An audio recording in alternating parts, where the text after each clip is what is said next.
You are listening to the So Now What podcast with Lana Manikowski, episode number 200. So now what? These three words raced through my mind time and time again during my journey through fertility treatments. I tried desperately to have a child, but never was able. I yearned for a community to join that could understand my struggles. I couldn't find one, so I created one with the So Now What podcast. I love that you found us. Hello, and welcome back to a very special episode of the podcast. As you know, if you're a regular listener, I don't often have guests coming on the podcast, but I think that you're really going to love the one that I have this week. And let me give you a little background about why I think this is important, because we know that there are so many parts of infertility and being childless after years of fertility treatments that people don't talk about. You know, the grief that I always talk about here on the podcast. Oftentimes, those awkward comments of, things people say when you're childless or suggestions they give you of what you should keep trying or how you should never give up. But what we don't often talk about is this relationship that we have with our bodies. When we were born into this vessel and we just anticipated it would work for us in a certain way and create things that we thought were just part of being a woman. And when we think about all that we put our bodies through these fertility treatments and all the hope that we hung on it to work in a way that we wanted to, and it didn't, there is oftentimes, I hear my clients tell me, this anger towards your body, this question of why should I take care of you? So my guest today is a perfect person that I think can talk about how we would want to take care of our bodies after all these years of losing trust in it. Caring for your body is really something that is such an opportunity for you to repair this relationship that you have. So I'm going to tell you a little bit about Holly Perkins. She has spent 30 years educating and guiding women in physical performance, nutrition, mindset. She has a bachelor's of science in exercise physiology and nutrition from Penn State. And she's a certified strength and conditioning specialist and also a certified sports nutritionist. She's the author of Lift to Get Lean, and her second book, Muscle and Bone, is going to be released in 2026. So her work has been featured in some pretty high profile places like Women's Health, Shape, Self, Prevention, Men's Health, and so many others. And what I appreciate most about Holly and why I wanted her to join us today is that she has this approach to your care for your body that is grounded in science and designed for women in their 30s, 40s, and beyond. And I should also add, Holly's a dog mom. She does not have any human children. And she also has an upcoming workshop that I want you to listen for. It's called Muscle for Life. And we're going to talk about it later in the episode, and I'll put more information about it in the show notes. So, Holly, with that long introduction, I'm so glad that you're Oh my here. gosh. Thank you for such an incredible introduction. I'm kind of blushing a little, but thank you for having me. I think that the conversation you're having is so important in the world. I've had many women come through my community and through my programs who share a similar story. And I don't think it's kind of like automatic to think of a person's journey with fertility and or motherhood to fitness and nutrition, but they're so connected. And the conversation that I share within my community can be so restorative and supportive and nurturing. I believe that certainly. And so I'm just so excited. I think there's so many different angles that we could go with this conversation, and it's a really important one. Thank you. And I've never really had a conversation on the podcast about this. So I think that we're going to hopefully uncover some opportunities for women to release this sense of punishment that we've put on our bodies and really help see that it's not just you. If you're listening to this episode and you've never really had anyone acknowledge that caring for your body feels really hard after having gone through this journey, you're going to want to listen because I think we're going to uncover all of this. Yeah. So let's talk a little bit about body image. And, I'll kind of phrase it or frame it a little bit for you because I know that you didn't specifically have a journey through fertility treatment. So just to kind of give you an opportunity to talk about some of the things that women carry is a sense of shame. So there's this feeling of shame that your body didn't do something that you thought every woman is allowed to do or able to do. And then when you go into fertility treatments, we go through years of hormones, stress, there's grief, there's, you know, no support to really know how to manage this. And oftentimes our body changes physically. So we have this internal anxiety, I would say, about our body, but then there's externally oftentimes weight gain and you're looking different than you at once did before the treatment started. Maybe your clothes don't fit anymore. Maybe intimately with your partner, you don't feel as comfortable as you once did because your body has changed so much during this process. So, can you speak a little bit about how harmful a narrative is about, the shame and the physical connection that we often lack when we end our fertility treatments and feel like we don't want to care for our Mm, body? As you said when, you first introduced me and when we first started talking, this isn't specifically a journey that I've had, but what I can relate to, and I think a lot of women can relate to, is this sense that your body has failed you and or that you feel like your body is broken. That is something that I think is understandable, maybe even expected, and I would argue normal for a lot of women. And so when women come to me, they're not generally coming through this filter specifically, although that has been the story for several of my clients. Often they're coming to me because they are ready to feel better in their body. And regardless of what their background has been, it is a very common conversation to feel like I don't understand my body. It has failed me. I don't know what to do with it. I don't recognize it. I don't feel like me in my skin.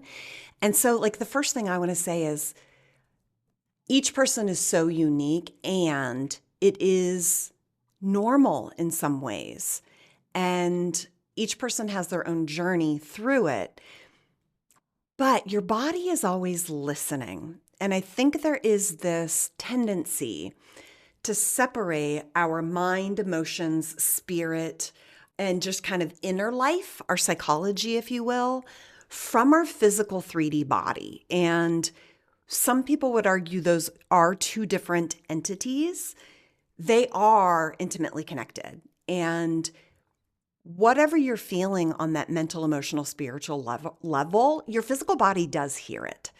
And the way that I look at it is there's one part of healing that is that mental, emotional, the grieving and the coming to understand your journey.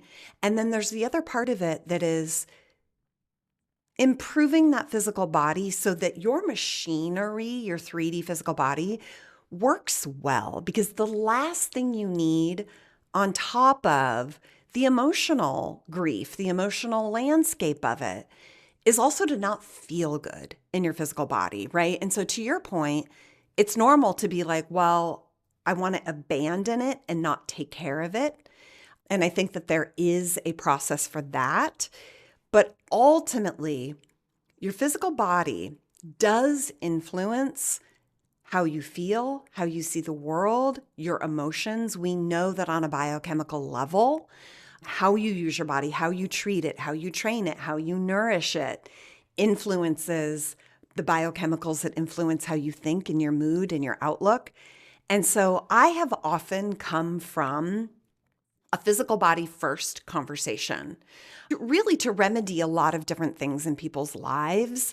Because what I have seen in my most successful clients is that as they improve their practices for taking care of themselves and getting those practices right, the journey to feeling good emotionally or healing psychologically is so much easier. Does that make sense? Absolutely.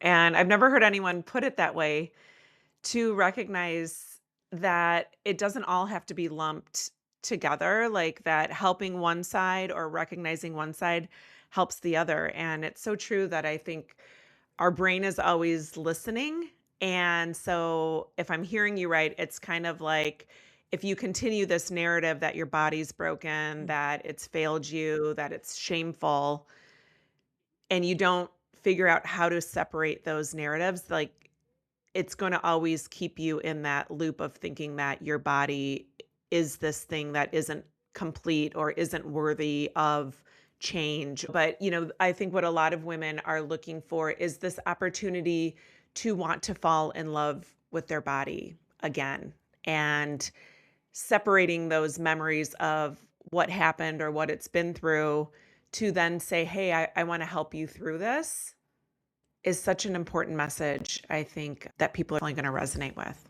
It's so important. And I think a lot of women, when they're on that journey to really fall in love with themselves again, with their body again, or maybe even fall in love with themselves for the first time. I know that's the case for a lot of women as well. There is a tendency to approach it from this emotional, mental, spiritual, psychological conversation, right? And there actually is a very dominating conversation out there that self-love is an inner job and it is a mental emotional job. And I think there's a lot to be said for that. What I like to offer people is that really supporting your physical body is a great way to make that process faster, because how you feel in your physical body does influence your mood, your optimism, your hope, your enjoyment in your body, your appreciation for your body. And so, even in that journey to just like be happy and be in love in all of the aspects of you and your life and the world, having a physical practice that really up levels your physical body makes that whole conversation so much more productive, so much easier, so much more joyful. And yet, out there in the world, if we were to call it sort of the self-development industry or self-development conversation, it really is quite heavy on the inner work. And my offer is, let's do the inner work and bring to that the physical work as well. And when my clients do that, it's like magic. Everything changes. And I've had a lot of women come to me and say, I had been working on my inner life for so many years, but it wasn't until I up-leveled my practices around exercise and nutrition that it all really grew exponentially. And so it's this symbiotic relationship, right? To bring in the physical body as you are exploring and developing the emotional side. That's, I think, so important to hear, because, one of the things that I know I've struggled with and I've had, some of my clients talk about is thinking that because our bodies never carried a baby. And again, if, we listen to our mind, this is, the thing that keeps us stuck is we think that we have no excuse for having a body that doesn't look like a fitness model, because, and again, this is our, I'm not judging people who have gained weight after carrying a child or childbirth, but there is often this another layer of shame that, well, what's my excuse for gaining weight? And there's no one stopping to say, you know what? I was on an intense amount of hormones. My body has been so dysregulated. My nervous system has been so affected. And there is this expectation that because you didn't give birth to a child or carry a child, that your body should always look a certain way. So, can we talk a little bit about, hormones and, whether you had a child or not, how hormones and aging might play a role into changes in the way your body looked now? Yeah, I mean, this is such a rich conversation. And one thing I want to say first, because the word hormones can go in a lot of different directions, right? Especially depending on the person's decade of life. The hormone conversation is different if you're in your 20s, your 30s, your 40s, 50s, 60s, very different. And it's also another layer of different if you have gone through fertility treatment. In my experience of working with many moms of all journeys, right? I have worked with several women who have gone through fertility and it did not result in a child. And that process in and of itself, because of the hormone dysregulation, that usually does lead to weight gain. And so for someone listening who that has been your journey, you've gone through fertility and you notice that your body has changed, maybe it has gained weight, maybe you're just not as fit as you used to be. The first thing to understand is that is so normal. I'm not sure if I think about it. I'm not sure I've ever met a woman who's gone through fertility and not had significant changes to her body and her hormones. So that's like the first thing, that if you were to come to me and say, I had gone through fertility treatment regardless of the outcome, the first thing I already know on my list is that your hormones and your body have adapted in some way to that, and it's rarely for the better. And so wherever you are now, it really is about nurturing your physical body back to a place of equilibrium, back to optimal hormones. And this is where the hormone conversation gets really interesting and specific. Because the truth is, like I said, whatever decade of life that you're in, your hormones are very different. They're very different in your 20s, your 30s, your 40s, your 50s, and beyond. And even within that, the nature of all of the human hormones is that they're fluctuating every single day. And a lot of women don't really realize this. A lot of women think that when we talk about hormones, we're talking about estrogen, progesterone, and having a menstrual cycle. And hormones are a lot more complex than that. Your hormones are impacted by the foods that you eat. They're impacted by how much daylight you're exposed to. They're impacted by stress, of course. And then also anything that's given to your body exogenously, whether it is through fertility treatment or any kind of hormone replacement therapy that you might be on. It's a complex scenario. And for that reason, I've really shifted away from the nitty-gritty of hormone balance because part of me is like, is there really such a thing for any woman? And I think that our medical establishment would lead you to think there is. And being a woman who's in her mid-50s and now really on the cusp of menopause, I know this very well personally in that regard. And so really what it's about is let's get you feeling good. Because when your practices, physical activity, nutrition, definitely the inner work, the mental, emotional, spiritual, the self-care, when all of that comes together and you feel better physically, these hormones that we talk about tend to optimize. They tend to become better. The ones that we need more of go up, the ones that we need less of go down, and then there's this better symphony across the board. And so really that is the crux of my conversation in my community. It's let's get you physically feeling fabulous because the rest of your life is going to be better when we do that. And there are scientific principles that tell us exactly what the human body needs to really be optimized in terms of biology, physiology, metabolism, hormone balance, all of these things. And so I think, the takeaway message on this specifically is let's just get you feeling better because that will help in so many aspects of your journey. I'm glad we're talking about this because I think too, I see a lot of women who tell me, I just don't feel like I'm the same woman I was before I got my diagnosis or before fertility treatments.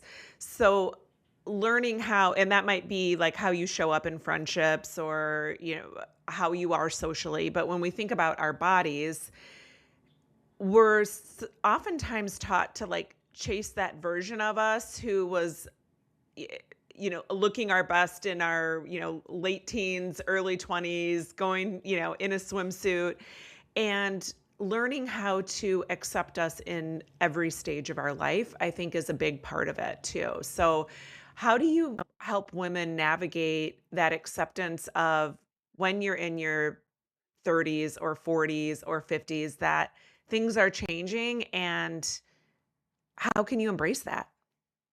Well, that's the $10,000 question, right? I think a lot of people would Yeah. love the answer to that question. And that's a complex one because there's so many different ways of going about it. And I think that, like, the first is I've been in practice for 30 years. And that means I have been coaching women day in and day out, sometimes 7 days a week, for over 30 years, technically. And also, oh, by the way, I think one of the things that makes me unique in this space is I'm not super buff, ripped girl showing her abs all the time. I do go through phases where my body visually is more impressive and times when it's visually not that impressive, right? But I always perform well. And so, having been that woman and also being a coach who coaches women like this, the thing I want to say is it's like when you really understand all of this in a clear way, it really doesn't matter what your body looks like.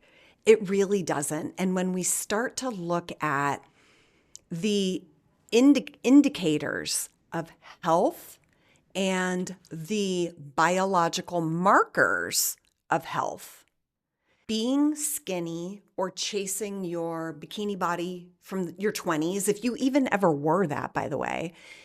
True. That's a good point. Yeah. We can't assume No, I mean, by the way, just because you're younger. I mean, I mean, let me just share my own story. I did not get into what I would call my ideal body until the age of 44. I looked better at 44 than I did at 22, 27, 32, 38, or 40. And I say that to say, that's why I like to throw out this conversation because it's like there's so many women that were like, well, I never was bikini great in my 20s or 30s. mhm. And it's not about getting back to something because I personally think most women never were where they wanted to be, right? And even if they were, it's like to the woman who feels her ideal body was in her when she was 18 or 23 or 24 or 28, to that person, what I would say is, if you had that at one point in your life, it makes it a whole lot easier to head back in that direction if that's what you want. But when we look at the markers of optimal health, and so I'm talking about blood lab work, I'm talking about body composition, where your lean mass percentage is, I'm talking about bone density, I'm talking about endocrine function, all of the major organ functions of the body, metabolism, insulin sensitivity. When we look at all of those, skinny does not serve you. And it will be coming out. I'm usually about 10 years ahead of my time in my industry. And I think this conversation in particular is definitely about 8 to 10 years out. We're coming around to the proof of that ripped abs and or a bikini body and or being skinny and losing weight is actually not good for your health. There is an optimal place, and that is why I don't talk about weight loss in my community. I try not to talk about body weight except for getting some key metrics that are important. For example, if a person weighs, let's say, 189 pounds, but they're eating like someone who weighs 120 pounds, we're going to have a problem. And so on some level, we have to get the metrics right, which it is based on body weight to a degree. But outside of that, outside of this conversation, like body weight and weight loss don't factor into the equation in my community. What we talk about is, number one, feeling well. Number two, feeling physically strong and resilient. And those two characteristics or parameters are usually arrived at when we get your body composition optimal. Because I have clients who weigh 153 pounds and their body fat is too high. And I have clients that weigh 153 pounds and their muscle mass and their body fat are perfect. You can have two women at the same exact body weight. And if one's lean mass is too low and one's is nice and high, that's a very different reality in terms of their health.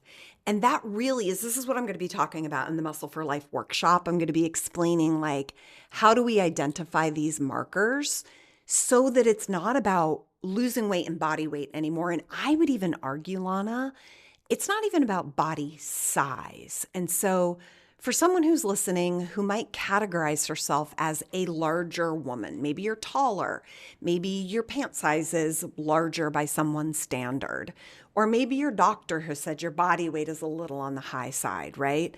For that person, I would argue body size doesn't even matter, because we can take a woman of any size and improve her lean muscle mass, and all of those markers that I mentioned improve, and her body size might not change. If you want your body size to become smaller, tighter, and leaner, and that is a desire for you, respectable, we honor that and we'll get you there. But my message is to really challenge women to, to realize that a smaller number in the scale and or a smaller pant size and or a bikini doesn't mean you're going to be healthier. Especially in the era of and semaglutides, trisepatides, it all is pushing how much weight you're losing and weight loss. And you don't hear a lot about maintaining the understanding of your composition that is specific to you. Yes. Yeah. So, And maybe we touch on that for a quick moment, because yeah, please. I had this Yes. conversation with a client yesterday who's inside of one of my programs. And I have 2 private clients that are on weight loss injectables, okay? The vast majority of my community is not. There's something very interesting happening in our world. We are getting bombarded with media messages about weight loss injectables and or now oral weight loss pills that help you to lose weight, okay? And I'm not making a statement whether I'm in support or against them, because I think it's a neutral conversation. My point here is to say, we as women and consumers are getting this message a lot, and it leads a person to think that everyone is taking these medications and therefore should we all be taking them, when actually I'm kind of wondering how many people actually are taking them. You know what I mean? And so it's a marketing gimmick, if you will, to get this critical mass of popularity. That's the rage. That's what everyone's talking about. And I'm like, but if I have thousands of women in my community, thousands, 10,000, 12,000, 50,000, I don't know. And no one I know is taking weight loss injectables. It leads me to think how real is this practice? And I'm just really kind of waxing poetic about that. We can certainly talk about the use of those and or when not to choose them.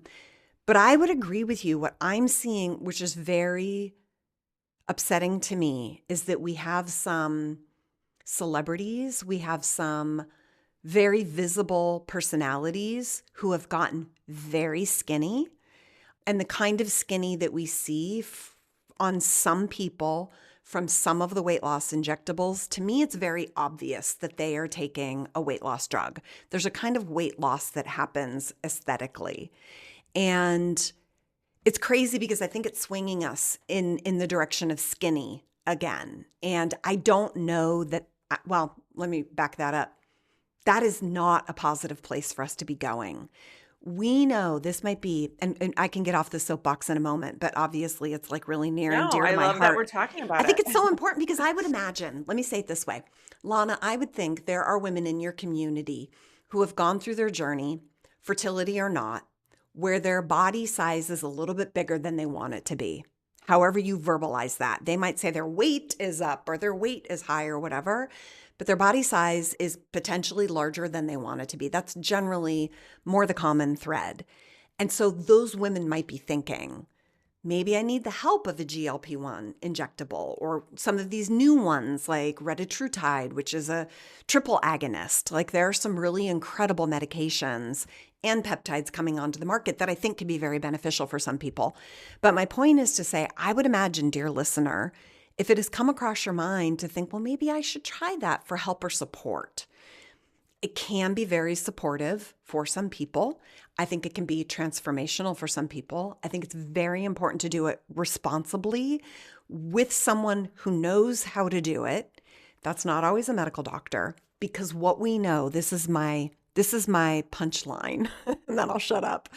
The punchline is, we know from research, okay? Are you ready for this? There was what year was it? I think it was 2018. The U.S. Army Division of Nutritional Research did a study that looked at a group of people, I'm going to say it very simply, losing weight, nothing to do with weight loss injectables. And when the person's calorie deficit is what we deem moderate, not a major deficit, a moderate calorie deficit, as much as 25% of the weight lost can come from muscle, and that's people not taking injectables. The latest research is showing us that upwards of 60 to 80% of the weight lost from the weight loss injectables can come from muscle. And to me, that is terrifying because people are like, I just lost 20 pounds. Let's do the math on that though. If that's 10 pounds of muscle and only 10 pounds of body fat, yahoo for the 10 pounds of body fat if you needed to lose it. But that 10 pounds of muscle you will need when you're 60 and 70 and 80. And that is what Muscle for Life is about. That is what my conversation is about. If you need to lose some body fat, awesome. Let's make sure you don't lose the muscle with it. And that's my concern with the weight loss injectables. It can be avoided for sure, but you have to be very responsible with it. And I think a lot of people are so happy to just not be hungry all the time that there's a tendency for the fast weight loss to come with muscle loss, if that makes sense. Why is muscle important in your 60s and 70s? Ooh, that's a can of worms. Stop me if I go too far off on a tangent because this is my No, love. I need to know. Okay. Number one, I am sitting before you now and you are listening to us and or maybe on a walk or working out or sitting listening to this podcast. And a lot of people think that it is your skeleton that is holding you up in space and moving you from here to there. Okay. Your musculoskeletal system is an organ system, and it is the intimate relationship between your muscles and your skeleton, two different organ systems, okay? But they are so intertwined that we refer to it as the musculoskeletal organ system. Your muscles are what hold you up in space. Your muscles, the push and pull against each other on your bones at joints, is what keeps you sitting upright, is what allows you to stand up and move across the room. Your muscles are what allow you to go on a walk. Your muscles dictate the alignment of your hips and your knees and whether or not you're going to get arthritis in the future. And I mean, I could go on and on. I'm going to try not to. I'm going to hit like the most important points here. Muscle is one of the biggest drivers of bone density. And so as you get older, there is a medical fact, a medical condition which happens to every single one of us called sarcopenia. It is the loss of muscle simply from the aging process. And that accelerates after menopause. So let's say mid-50s. Your muscle loss accelerates. And there are things that we can do to slow the rate. But that, let's call it bank of muscle, gets set in motion in your 30s, 40s, and early 50s so that you have more down the line, so that your bone density is better, so that your joints are held into position better, so that at the age of 84, you can play pickleball instead of being stuck in a rocking chair.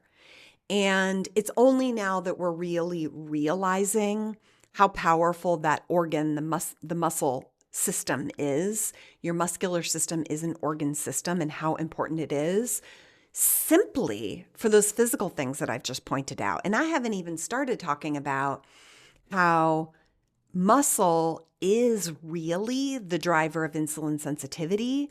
It is your ability to tolerate and enjoy carbohydrates. Muscle is directly related to your risk of dementia and neurodegenerative diseases. And so we know from a holistic perspective Muscle is more influential than body fat. And we're ending about a 30-year cycle where it was all about body fat was the problem. And now what we're realizing is body fat's actually not that big of a problem, because for most people, it's 40% or less of your body weight. 60% or more of your body weight is lean mass. And so it's a lot more influential to your health, your potential for longevity, but beyond how long you live, the quality of life in your 50s, 60s, 70s, and beyond. And so if you have cousins or nieces and nephews or anyone in your life that you want to live a long life with, it really is about improving that quality of life so that at 70 and 80, you're staying active, you're staying independent, and you're staying out of the rocking chair, as I said. And so that is what we're really starting to realize is so much more dependent on muscle, and it's not dependent on body weight or body fat.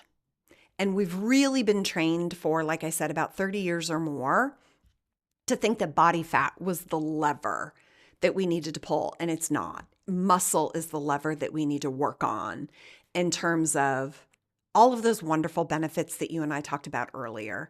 If you want to feel good next week, in 2 weeks, or 6 months, if you want to feel good, a large part of that is supporting and nurturing and caring for your muscles, because that's what holds you up.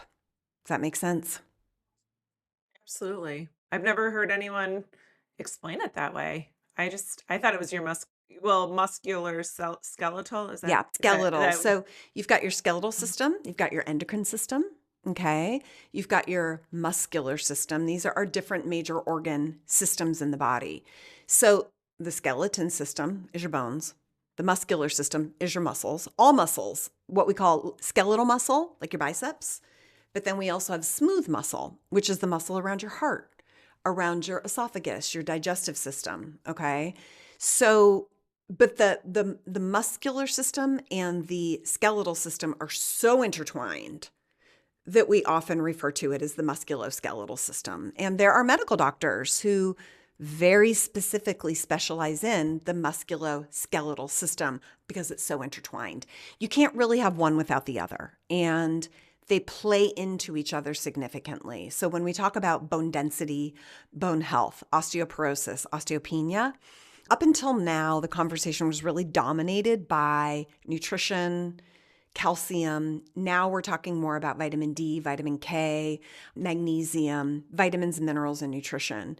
But the emerging conversation is your muscular system, your muscles, are much more influential over improving your skeletal system, the strength and the density of your bones, more so than nutrition. And so again, it's like I'm about 10 years ahead of my time. That's why my book, Muscle and Bone, will talk about all of this. And a lot of people think, a lot of women, I think most women have an awareness of the importance of keeping their bones strong, right?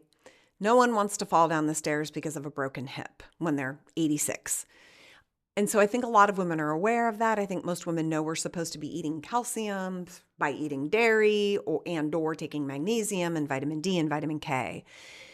But not a lot of women know that strength training is even more powerful for creating better bone density. And I can talk about the biology of it, but that might bore people a little bit. I wanted to kind of just touch upon the fact that keeping strong bones so that you can stay independent when you're older and stay active when you're older, and also, by the way, just feel better in a couple of months, really has more to do with the muscular system than it does with how you're eating.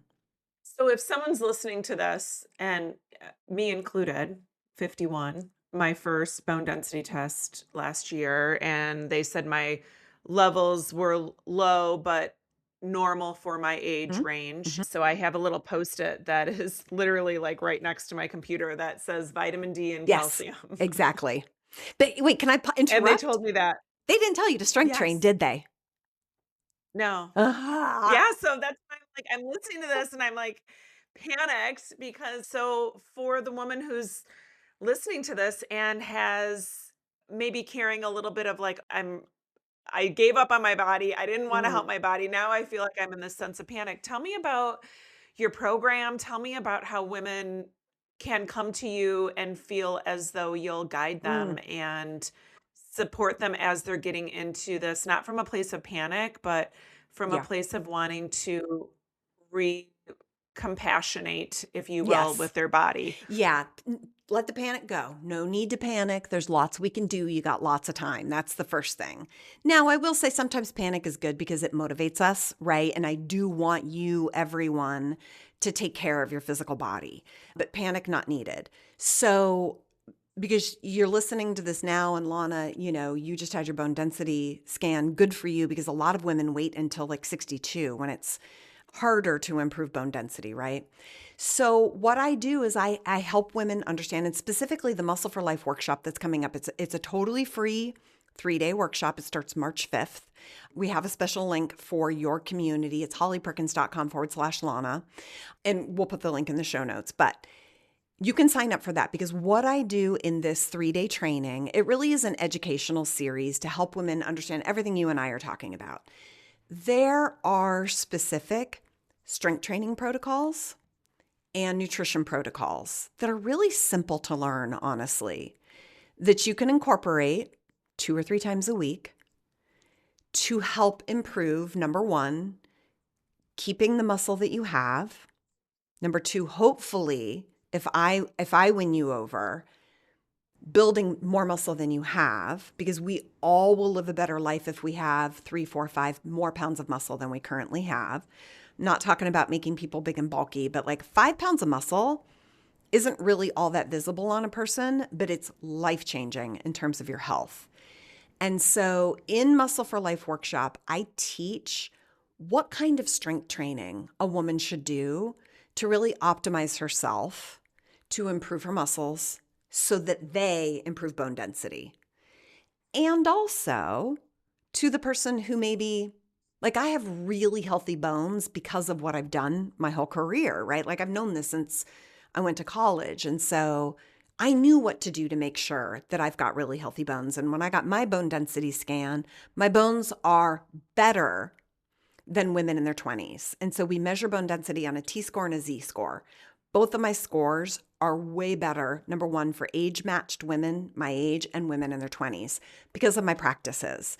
And so there are protocols, right, that a person can follow that really are the most effective for building muscle to preserve bone.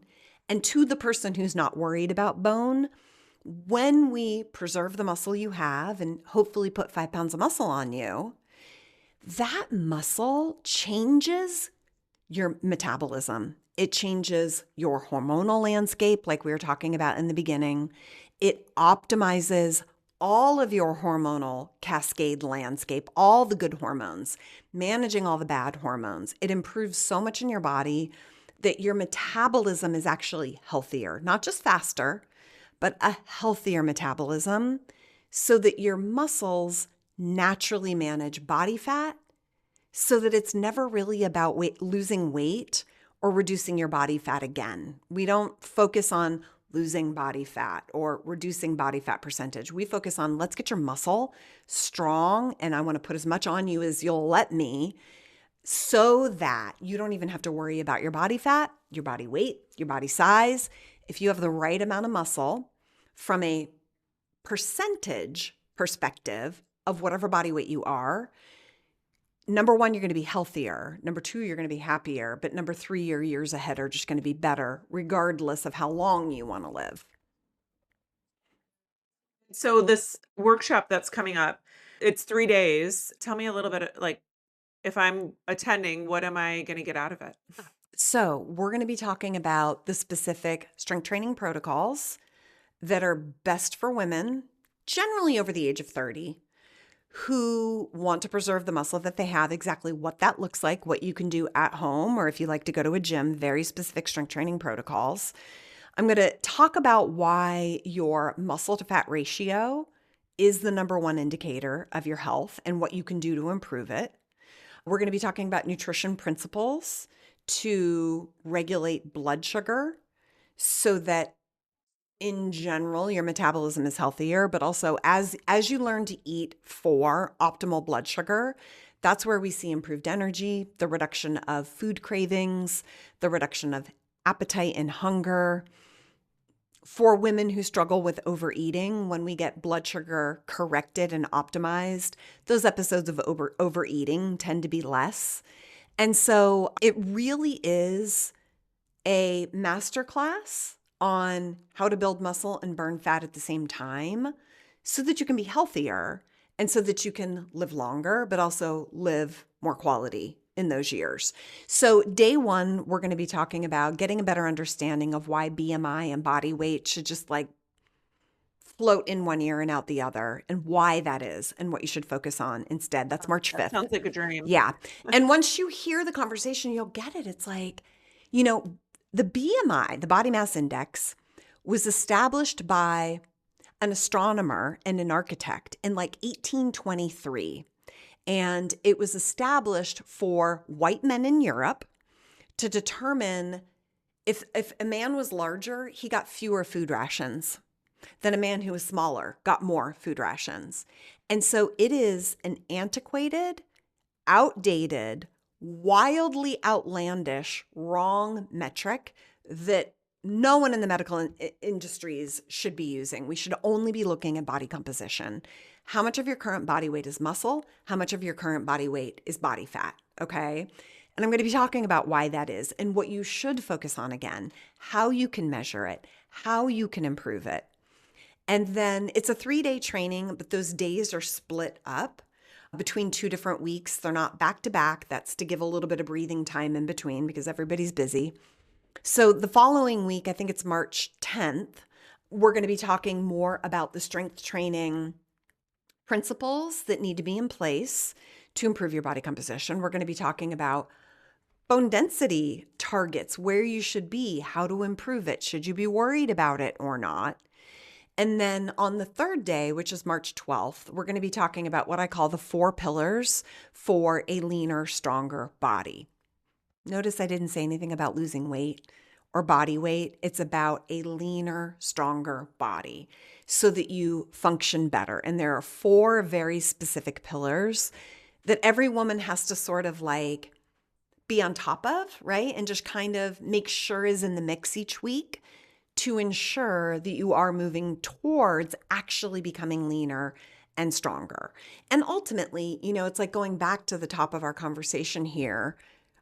A question I'd like to offer for anyone listening is, if tomorrow you woke up feeling physically stronger, if tomorrow you woke up feeling physically energized and pain-free and full of energy to get through your day, wouldn't life look a little more positive, right?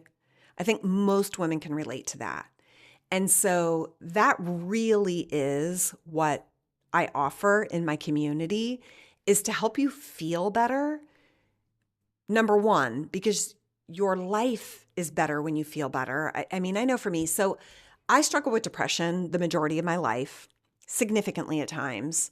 And then I was diagnosed with an autoimmune disorder in my 40s that really pulled the rug out from underneath me. And I say all of this to say I've had my own struggles very significantly. And an autoimmune disorder really leaves a person feeling terrible a lot of times. And I think a lot of women can relate to just like not feeling well. And, as someone who has often struggled to feel well, the days that I'm suffering, it's really hard to be a great human. I'm always a good human. But on the days when I feel amazing, like today in my body, I get to be an excellent human. I get to change the world. I get to influence the people around me. I get to show up for my life more, right? I get to be the light in my own life when I feel well. And I think a lot of women don't realize how dimmed they become because they don't feel well physically. And there's so much we can do to improve that. And yes, your mental, emotional, spiritual side is important. I really believe if I get you feeling good, that side of the equation just automatically rises up.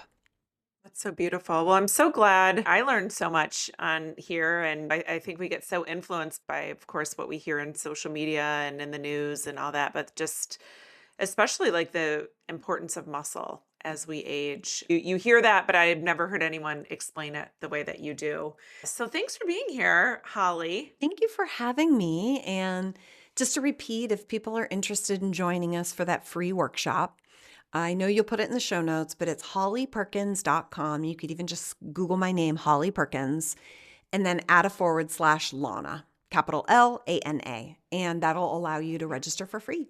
I hope you all check it out. And I hope you learned as much as I did this week because you are a wealth of knowledge. And the way that you explain it really resonated with me and made a lot of sense to me. So I appreciate everyone for being here. I hope you have a beautiful week. I love you. And remember that it's never too late to discover your meaning. I'll talk to you next week. Hey, real quick, I just want to tell you about an awesome resource I created. If you have ever found yourself in conversations with people, or maybe people offering you suggestions about what you should do to become a mom, it's called The Top 27 Things People Say When You're Childless and How to Respond. You can get your copy free at lanamanikowski.com/things people say.